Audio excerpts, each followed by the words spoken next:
কে বলেছে কে বলেছে স্বৈরাচার স্বৈরাচার তুমি কে আমি কে রাজাকার রাজাকার কে বলেছে স্বৈরাচার স্বৈরাচার আরে দফা এক দাবি এক লেগেছে রক্তের বন্যায় মেদা মেদা রক্তের বন্যায় দেশে যাবে অন্যায় মিছিলে গুলি কেন ক্যাম্পাসে গুলি কেন প্রশাসন জবাব দে খুনি হাসিনা জবাব দে প্রশাসন জবাব চাই আমার ভাই মরল কেন আমার ভাইয়ের রক্ত বৃথা যেতে দিব না জুলমে karşı omuz omuza। আসসালামু আলাইকুম। আপনারা সবাই জানেন আজকে আমাদের এখানে একত্রিত হওয়ার উদ্দেশ্য কি, তার্কিত অবস্থানরত সকল শিক্ষার্থীরা আজকে আমরা এখানে উপস্থিত হয়েছি যাতে আমাদের দেশে যে চলমান যে কোটা সংকট এবং যে আন্দোলন সহিংসতা চলছে সেই সহিংসতার জন্য আমরা সবাই এখানে একত্রিত হয়েছি এবং যেই সহিংসতা এখানে চলছে বাংলাদেশে তার সেটার নিন্দা জানানোর প্রেক্ষিতে আমরা তার্কিকলি মানুষের জবাব চলে আসে। ধন্যবাদ সবাইকে। আমার ভাই বলল কেন খুনি হাসিনা জবাব দে Türkiye'mizde yaşayan, okuyan, eğitim gören, ticaret yapan Bangladeşli kardeşlerimizle birlikte Ankara Sivil Toplum Platformu olarak bir basın açıklaması gerçekleştireceğiz.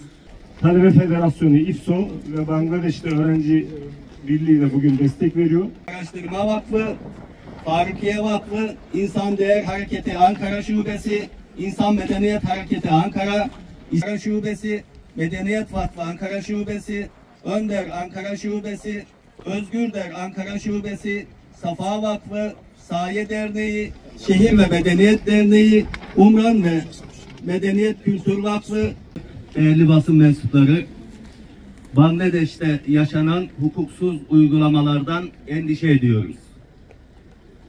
Ankara'daki sivil toplum kuruluşları olarak dünyada yaşanan hak ihlallerine ve özellikle de Müslümanlara yönelik sistematik fobik davranışlara karşı bir hassasiyet içinde olduğumuz kamuoyunun malumudur. Son yıllarda artan düzeyde insan hakları ihlallerine muhatap olan topluluklardan biri de Bangladeş Müslümanlarıdır. 1971 olayları esas alınarak son 10 yıldır artan düzeyde zulümlerle pek çok alim, kanaat önderi ve siyaset adamı katledilmiş ya da kaçırılmıştır.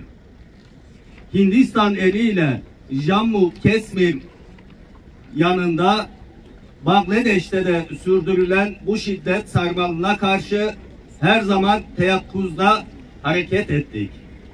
İnsan hakları izleme birimlerimiz eliyle Bangladeş'teki gelişmeleri dikkatle takip ediyoruz. Bangladeş'te devam eden kontenjan reformu protestoları ve ardından gerçekleşen 68 insanın ölümü ile sonuçlanan olaylarla ilgili sizleri bilgilendirmek ve endişelerimizi paylaşmak üzere burada toplandık. Ankara Sivil Toplum Kuruluşları olarak en demokratik hakları olan protesto eylemlerini gerçekleştiren, eylemler sırasında kolluk güçlerinin orantısız müdahalesine maruz kalan, çoğu kolluk güçlerinin silahından çıkan kurşunlarla katledilen Bangladeşli kardeşlerimizin yanında olduğumuzu belirtmek isteriz. Değerli basın mensupları, bilgilerinizi tazelemek adına belirtmek isteriz ki yaklaşık 175 milyon insanın yaşadığı Bangladeş'te kamu personel alımlarında yıllardır büyük haksızlıklar devam etmektedir. Ülkede uygulanan kontenjan sistemi sadece kamu alımlarında değil, üniversitelere öğrenci alımı ve özel sektör alımlarında da uygulanmaktadır. Uygulanan kontenjan dağılımı şu şekildedir. Birinci ve ikinci kademeli kamu personel alımlarında %56 oranında pozisyonlar nüfusun sadece yaklaşık %3'ünü kapsayanlara ayrılmıştır. Geri kalan %97'ye ise sadece %44 oranında istihdam imkanı verilmektedir. Uygulanan kontenjan sistemi Bangladeş'in eğitim sisteminde adalet ve liyakata karşı haksızlığın sembolü haline gelmiştir. 2018 yılında gerçekleştirilen eylemlerin ardından Avami Lig hükümeti geri adım atmıştı. Ancak Temmuz'un ilk haftasında Yargıtay üzerinden kontenjan sisteminin geri getirilmesi ülkeyi karışıklığa sürüklemiştir.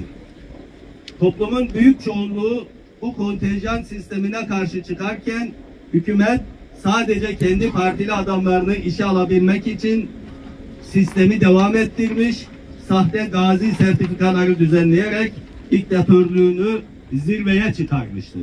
Hükümet sadece halkına karşı silah kullanmakla kalmamış, ülkenin tüm internet kaynaklarını ve 175 milyon vatandaşın telefon hatlarını dondurmuştur.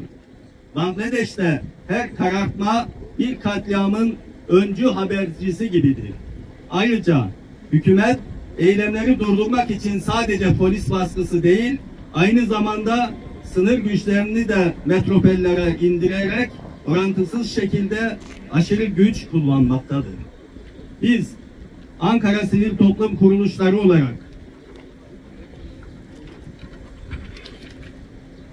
katliamın bir an önce durdurulmasını, ardından eylemci öğrencilere katliam emrini veren bakan, bürokrat ve uygulayan kolluk kuvvetlerinin tespit edilerek yargılanmalarını, Bangladeş Anayasası'nda yer alan ifade özgürlüğü ve toplanma hakkının korunması ve saygı gösterilmesini, kendi halkını öldüren ve işkence eden Avami Lig hükümetine karşı eylemlere devam eden kardeşlerimizin yanında olduğumuzu, son olarak uluslararası toplumun insan hakları örgütlerinin ve dünya çapındaki akademik toplulukların Bangladeş'teki durumdan haberdar olmasını ve küresel olarak adalet ve eşitlik ilkelerini temelinde Bangladeş hükümetine baskı oluşturmasını talep ediyoruz.